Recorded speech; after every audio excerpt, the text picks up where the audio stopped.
Alrighty, ladies and gentlemen, our next speaker is going to be Copernican, and he is going to be presenting to us social and cultural organization, methods, structures, and benefits, in which he is going to be talking about how the formation of social groups occurs in the first place and how we are able to take advantage of them in the modern world and moving forward.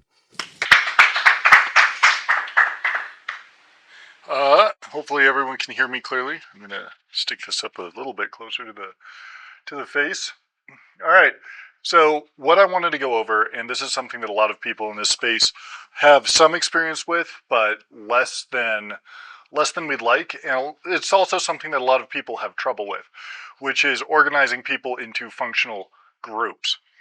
Now, again, if you've done it, it's oftentimes something that sort of happened by happenstance, and if you haven't done it, it's something that you often want to do, especially in these sorts of activist or conservative circles. And so I want to discuss, as somebody with experience doing this and who's tried to codify it, how to go from an idea to a group of people that are interested in enacting that idea. So we'll go to the next one. Yep. All right, so brief introduction. Homo sapiens are a tribal species. We've always been a tribal species, and pretending that we're not a tribal species is sort of hyper-egalitarian. Neoliberalism itself has been a long-form, slow-roll disaster. Neoliberalism has been a disaster for the human race. And so the 21st century is a time period where, as traditional liberal ideals begin to fall apart, people are uniquely primed to re-tribalize and rebuild organizational structures, especially as many of the historic organizational structures, we're talking like exchange clubs, Rotary clubs, that kind of thing, across the United States and much of the West, were so preoccupied by the boomer generation that they never realized that succession would be a problem. And so now many of these older organizations are either aging out in terms of their leadership or simply gone entirely. Let's see. Formal and informal social organizations and structures are not just easy to bring into existence. They require work, and they require not exactly a plan, but either conditions to be optimal or for an individual to try often enough and with enough stubborn aggression that they eventually land in a time when conditions are optimal. So instead of just trying to eyeball it and get positive results at our own convenience, I decided to put together sort of a little roadmap for how I've put together a couple of organized groups of people in my time in different circumstances and for different purposes. So next one. So we're going to talk about how to form organized communities from atomized individuals. And we're going to talk about low trust and high trust organizations and how they can act in concert or in separation from each other. We're going to discuss proxies, feeder groups, activism politics, and then the succession problem, which is a problem that I've seen a lot of groups, especially on the right, have over time. All right, so we're going to start with this. This is a great video that describes sort of spontaneous human group behavior. It's about 2 minutes long, so bear with me for the next 120 seconds as you see a weird guy dancing at the Gorge in Washington, which is an excellent amphitheater, but right now you're seeing a weirdo dancing in front of a concert. And now there's two of them. So if you can get one or two people, one guy by himself is a weirdo, two people by themselves are kind of odd, like what are they doing? But if they're stubborn enough to continue doing it, and they look like they're having a good time doing it, and generally speaking they are having a good time doing it, what you're likely to do is you're likely to pick up one or two additional people. Now it takes a while before somebody has the guts to actually stand up and say, I want to be a part of this too. And so we should see a third person here popping in just a minute. There he is. There's a third weird guy. But now that it's three people, the affectation of the group has changed. So it's no longer one or two weirdos, it's a group of people, because with three people, it's sort of like the minimum threshold for counting as a group in the human psyche for whatever reason. And at that point, what you get is you get more people that are interested in joining in, simply because there exists a pre-existing habitus that's been structured. And after you hit that threshold, it's pretty easy to bring more people in. And now you've got a group of guys dancing over in the corner in the concert. And as it becomes more fun, as more people join, the pressure for other people to join up and engage with this particular event increases until the entire crowd stands up. And I think this is a fascinating 2-minute video that describes perfectly what it looks like when you go from a crazy dude to an event. This is the natural formation that this type of social organization kind of looks like from the outside. So pop over to the next one. So when you're organizing people, what you need to start off with is just 1 or 2 other people. Ideally more, but you can start with 1 or 2. So go from 1 or 2 people and put them into a structure, ideally mechanical club, D&D groups, a couple of guys who show up at the bar every Friday night. All you need is a couple of people, and then you need to structure that into a sort of formalized system. And then you consistently do the thing and have a good time doing it over and over and over and over, and you grind it into people's schedules. And if you are the person who wants to organize a group, what you're doing is you're finding 2 or 3 people, 1 or 2 people, getting 2 or 3 people, including yourself, and you're saying, hey, we're going to do this thing every Wednesday night at 7. We're going to meet up at the bar, and we're going to have a beer together, and we're going to discuss politics or something. Or there was a group that I was engaged with that did apologetics. They did biblical study. And every Wednesday night, the guy who wanted to make that into an organization, into a group of people doing a thing, he would be there. And if you weren't there, he might text you, but he would be there every time. And so this is one thing that a lot of people have trouble with, is they'll say, we're going to do this thing Wednesday night. They got 2 or 3 other people that have agreed to come, and then they don't show up. And so you are there by yourself. And then you give up the next night, the next week. Don't do that. You have to be consistent. You have to show up when nobody else does. You have to do the thing when nobody else does. And you have to be willing to act on your own when no one else is there. And you have to be willing to do it consistently. Because if you become that rock that is always there, the person who is always available at that time, at that place to do that thing, other people will start putting it into their schedules. But it takes time. So it's so much about consistency. And another thing that I've noticed that a lot of people like to do, which I heavily discourage, is they will initiate these sorts of environments because they'll try and formalize early. So if you have a group of guys doing D&D night, or if you have a group of guys going to the bar, or a men's choir, it really does not matter what it is as long as it's some sort of activity. But people will want to formalize. This guy's going to be the director in the choir. This guy's going to choose what songs we do. This guy's going to... Don't do that. You have 3 people. You don't need ranks. You don't need titles. There's 3 of you. All right? Honestly, all the way up to about 12 or 15, you don't need to formalize. Once you get over that, maybe it becomes necessary, depending on what sort of organization you're using. But formalizing creates internal restricted hierarchies, and that actually tends to drive away potential new members a lot faster than you can accrue them, especially when you're at the smaller scales. Because the larger your organization, the easier it is for other people to want to join. And the more formal hierarchy you have, the more of a barrier of entry that there is psychologically. Because nobody wants to enter the bottom of a hierarchy. But people are willing to if the organization's large enough, if they have enough support when they do it. So try to avoid formalizing 12 to 20, 15 or so people. Just name it a church club, a martial arts club, whatever. And the hierarchy will form as a natural consequence of the people there. Humans are tribal species. We develop natural hierarchies. Just roll with that, all right? Don't give yourself a title. It's silly. There's 3 of you. All right, you'll get around to that later if it becomes necessary. Until then, just work with the natural hierarchy that develops between a group of guys, because there will always be one. All right, so here's some examples of the types of structured activity-based groups that you can put together.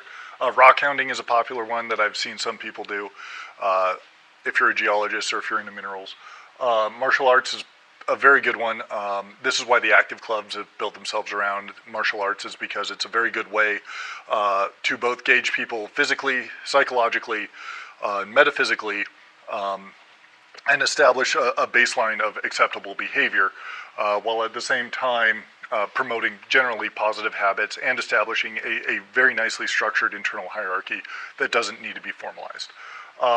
If you've ever seen like a jiu-jitsu gym, they very rarely, they'll have belts and whatnot, but the belts rarely match the actual social hierarchy that develops inside of that, because that's heavily based around who can turn whom into a pretzel and how quickly. Airsoft is a good one. Rock climbing, hiking, running. A men's choir, I already brought that up. And these sort of broad appeal, lower trust groups where you can have, be open, generally open to the normie mind. Oh, no, we're an airsoft team. We go do airsoft every weekend. That's our thing. And when you show up and no one else is there, you hang out there for 3 hours and you do airsoft, and you give them angry text messages telling them, I'm here by myself. I'm going to be shooting at targets until you get here. And then they don't. And then you do it again the next weekend and the next weekend. If you're there by yourself, for 2 months until somebody finally shows up, that's how it works. That's what you need to be willing to do to actually establish these group organizations. Rarely does it take 2 months, but it can totally happen where people just disappear for long enough that it becomes a question as to whether or not you want to continue doing it. But if you are sufficiently stubborn about it, frequently they come back, especially if they initiated interest. So low trust groups then allow the creation of high trust groups within those. And those are often also informalized. So an informalized high trust group will be a group of say 3 or 4 people at the martial arts club who go and get a drink afterwards and discuss politics. But the martial arts group itself is a broader spectrum group that kind of just puts everyone in there, puts them through the ringer. In the case of jiu-jitsu, literally and physically. The low trust group can then act as a pseudonymous feeder for higher trust groups and activist types of action. All right. So, don't stress about recruiting until you've got 2 or 3 meetings under your belt. So, 2 or 3 good meetings where everybody kind of shows up. Recruiting, when it comes to the initial organization seed, is very much secondary to having 3 or 4 people that will consistently show up. Your first goal is to get 3 or 4 people who will consistently show up, and they're the people who express initial interest anyway. So you shouldn't be going out handing out flyers. It's really not optimal to do that, because it's very weird when you successfully recruit somebody, show up, and it's you. You're talking about pulling people in who already know you and who are already interested in the event from various sources, and then making them show up consistently. And then once you've got that, then you've got the seed organization, and you can start broader recruitment. Hey, I'm doing this thing. I thought you might be interested. Here's a pamphlet, if you go all the way to pamphlets, which, again, before you hit 12 or 15 people, probably not worth it to even do pamphlets or general recruitment. Another great way to establish these broad appeal seed organizations and these broad appeal larger scale organizations is to recruit from other organizations. Now, in the right, we've got people who complain about that relatively frequently. They're sniping our members. I don't know how many right-wing organizations I've heard complain about member sniping, which isn't optimal if they've only got 12 and you need 2, and so now they're down 2 and you're up 2. It's just not worth it. But broader appeal groups, or groups with large general contingents in the general culture, are excellent fodder for this. So churches, you can complain about the churches all day. Churches are good. Student groups, they're pretty good too if they're of reasonable size and have a reasonable interest.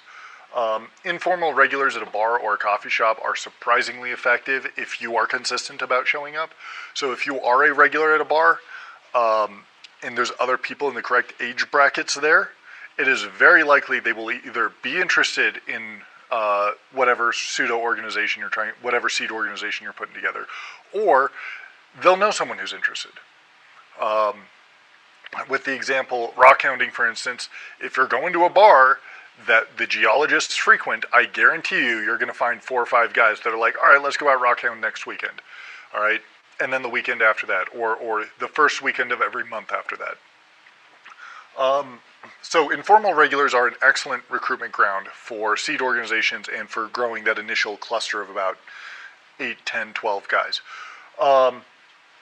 Let's see, localized digital groups that do meetups, Discord, Substack, Telegram. If you are in a Telegram group and you are hanging out with people on the regular, in voice chats, playing Helldivers 2 on Discord or whatever, dragging them in to show up to a thing is sometimes possible. It really depends on where they are, how broadly distributed everyone is. I've seen a couple of meetup groups, and sometimes they go well, and sometimes nothing happens. But it's worth it to look into online communities that are well distributed, because if you have, say, 3 members in your area that want to start meeting up, you can form your seed organization from that. Let's see, other activity organizations, just general broad options, and then political events are also particularly good. So political events where you've got a rally, where you've got a speaker, especially a relatively obscure one where the people there are going to be interested, bring a bunch of business cards and hand them out. You don't need to put your actual phone number and name on them. If you hand out, give a handout with contact information, a Telegram account or something like that, you'll probably get some hits. And if you get some hits, that's often enough. Especially if it's a local political event, that's often enough to form a seed organization. Again, we want to do martial arts. We want to go. We want to create a motorcycle crew. Motorcycle clubs also very good if you can get into the right ones. Kind of like churches. Like some of them work, some of them don't. Let's see. And then you can eventually get to formal recruitment postings. So after you've achieved some size and some regularity in your group, then you can start formal recruitment processes with pamphlets and flyers and that kind of thing. But you want to wait on that until after you've got people. There it goes. All right, so churches, I'm going to bring up churches specifically because I've heard there's a back and forth on churches, the worshiping a Jew on a stick argument that I've heard times in my career.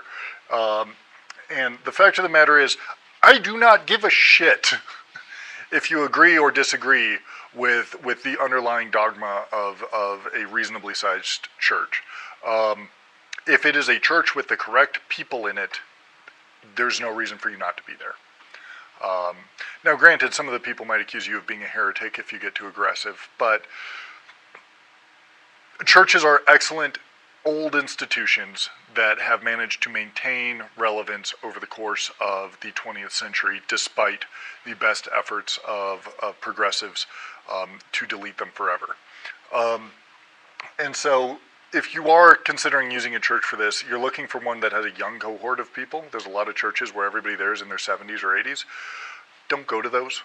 Go to those where you've got like little kids running around causing trouble, because those are the ones that have a next generation to bring up.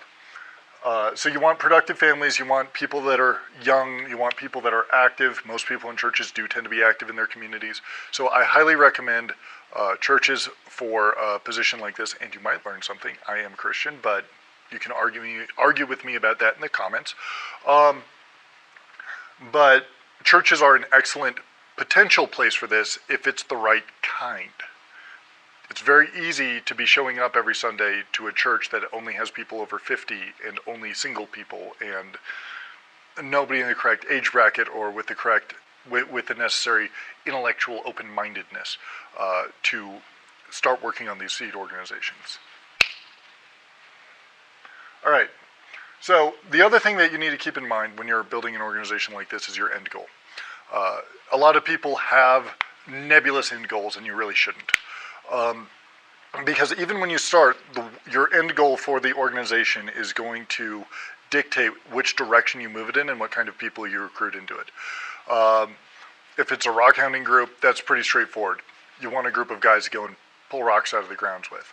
If it's a motorcyclist club, you might be interested in having some people with mechanical skill.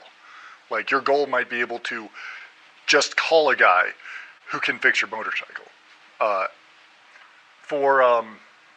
For a political organization, obviously activism is a goal, but that's a process. Activism is a process. You should have an end in mind, like a point at which you have succeeded with having this organization exist.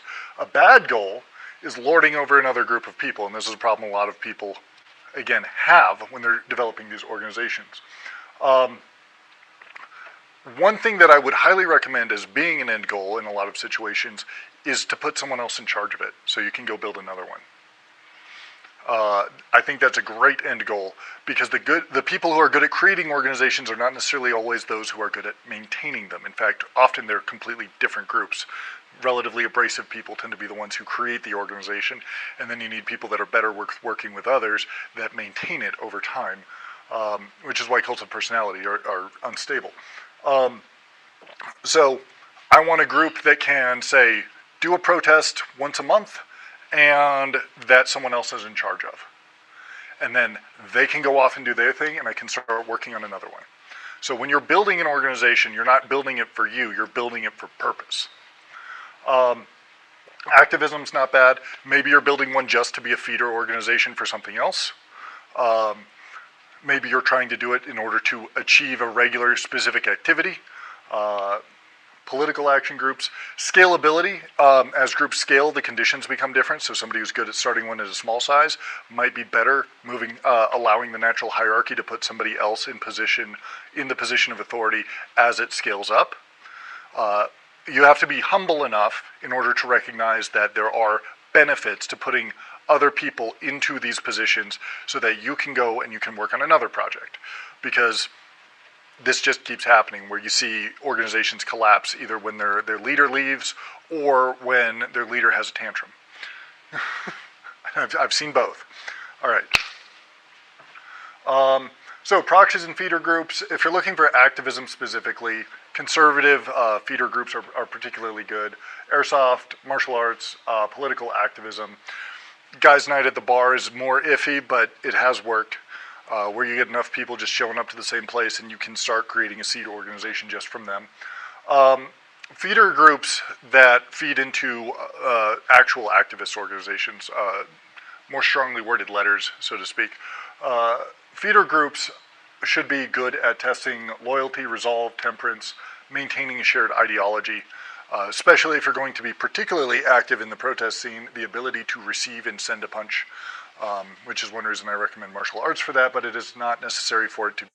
So they provide potential recruits for a high trust organization, and usually you should not try to operate more than 2 groups at a time, just 1 or 2, and because if you try to get more than that, you're going to get flooded, and this is why you want to be able to put other people into positions of power to run these things once they're up and moving. And in feeder groups, you need to pull in a decent quality of person. So narrow high trust organizations can feed from broad low trust organizations. Next one. Let's see. Succession. One thing that you should keep in mind is it is a good idea to try and recruit people who will be able to replace you. You want to recruit people who are skilled enough and intelligent enough and driven enough that they can run the thing.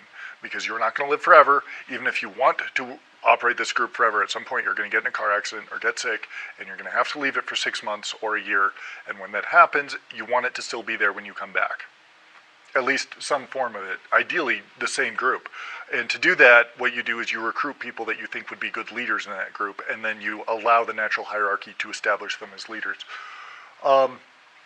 Let's see, train them to do your job, and I even recommend taking occasional vacations for extended durations in order to put other people into those positions and see how they do, depending on how regular your meetings are. Don't let your ego get in the way of it. Be humble when you're dealing with the other people. I've seen a lot of groups collapse because somebody had a temper tantrum that they really didn't need to have, or because they let their ego get in the way and they started losing members, hemorrhaging members. I've seen this happen apocalyptically badly. You have to maintain your cool, and you have to bring people in who will be able to maintain theirs in order to retain stability in some of these organizations within reason, because not everyone makes a great street activist either. There's tiers to this kind of thing for what kind of people work for the type of organization you're building.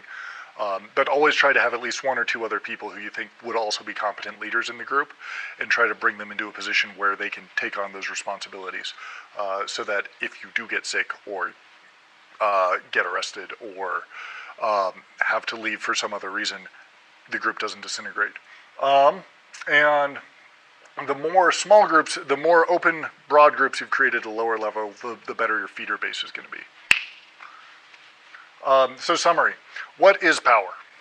Maybe I should have started with this, but I like it as an ending. What is power? Power at its most fundamental level, and the way I've described it, is the ability to have other people do what you say.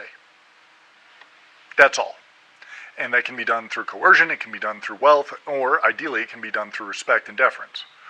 And so in order to attain power, you have to attain people that become your keys to power. So in this case, people become both a means and an end in this environment. And a mutual goal is sort of the basis for all tribal systems, and that's what you're building is. You're building a tribal collection of people that are embedded in a larger society that we don't really get along with, let's be honest. And so the final question that I would really present to all of you is, if you have done it, how can you improve it? Can you build another one? And if you haven't done it, why not? It's something that we need to work on. So, questions?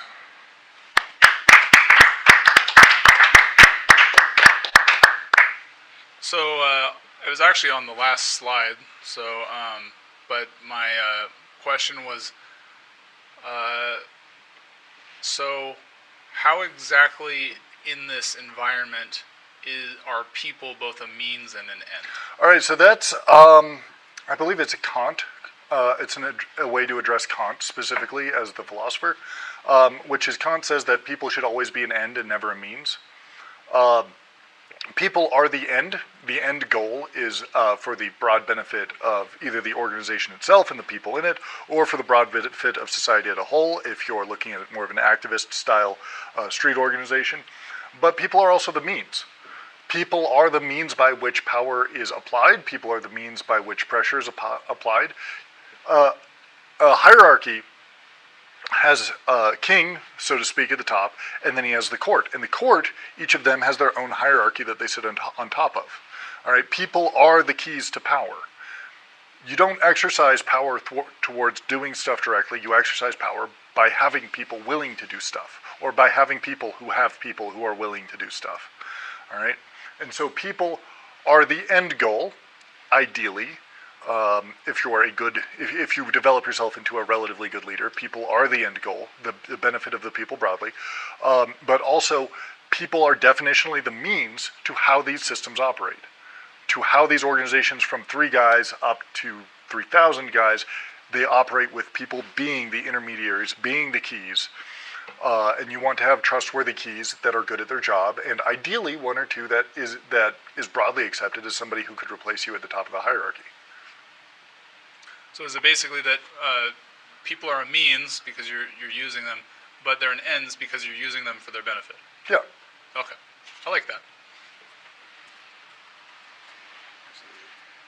Other questions? We'll get you. So, going to feeder organizations, that makes a lot of sense. But how would you avoid the feeder organization just being like a front group for whatever you're trying to ultimately recruit for? Well, the goal of a feeder organization is to be able to be very broad and normally acceptable.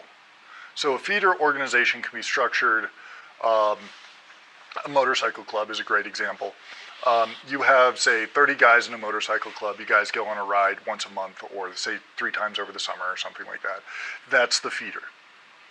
And then out of those 30, 40 guys, you can have a personal relationship with every single one of them.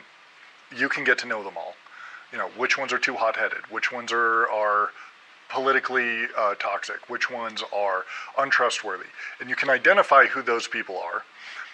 And then the people that are interested, trustworthy, tempered, you can pluck those individuals out of that and say, why don't we go have a beer together sometime, and we'll bitch about politics. And that allows you to create a secondary organization of high trust individuals inside the feeder organization of low trust individuals. So it's not really a front, it's more like a separate hierarchy. Now, everybody will recognize that there's 2 hierarchies inside the feeder organization, but that's pretty normal, actually, is for there to be like a top bit, especially if the top bit is the people who are tempered and trustworthy and loyal. That tends to be the top of the pyramid of an organization anyway. So you have the high trust individuals, like the inner circle kind of situation. And what you can actually do is branch that off and then draw people into whatever you're doing there from other feeder organizations. So they're not really a front because the 60, 70, 80% of the membership isn't involved in the separate activist organization. There are different groups. Okay. That would be my argument. Is a front would mean they say they do one thing, but they do something else. But a feeder organization is a large, normally acceptable organization where you can pull somebody in off the street, and they can see it, and they'll be like, they can see all the operations, and they'll be like, yeah, okay, it looks like, you know, a group of guys who do have a hiking club. And then you have separate meetings and a separate inner circle that does high trust activities that don't go outside of that high trust circle. But because you know them so well from the low trust feeder organization, you can identify who those people should be. Okay.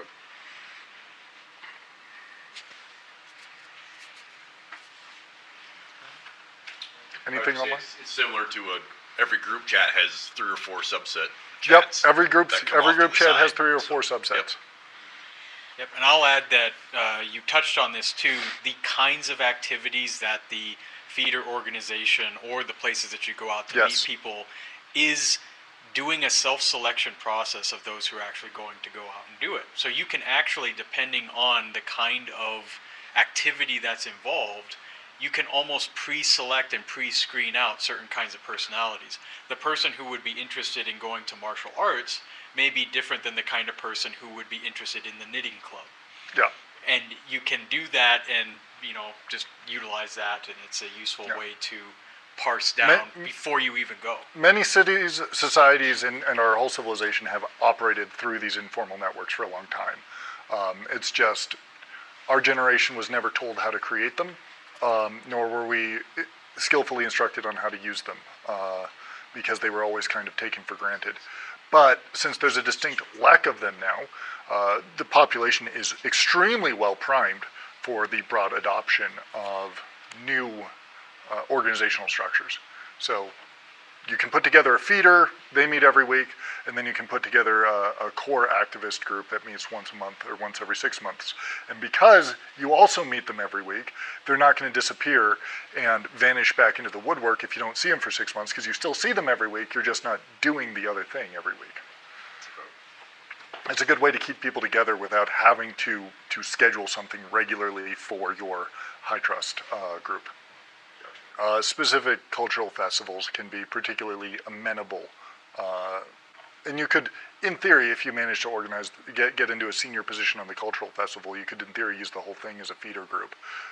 At the same time, you could populate a feeder group with people selected from such an event very easily. I think that's a great recommendation. It really depends on where you are and which cultural festival it is, but... Any other questions? See in our digital audience? Not that I see. All right, looks like we're good to go. Thank you again. Thank you for your time.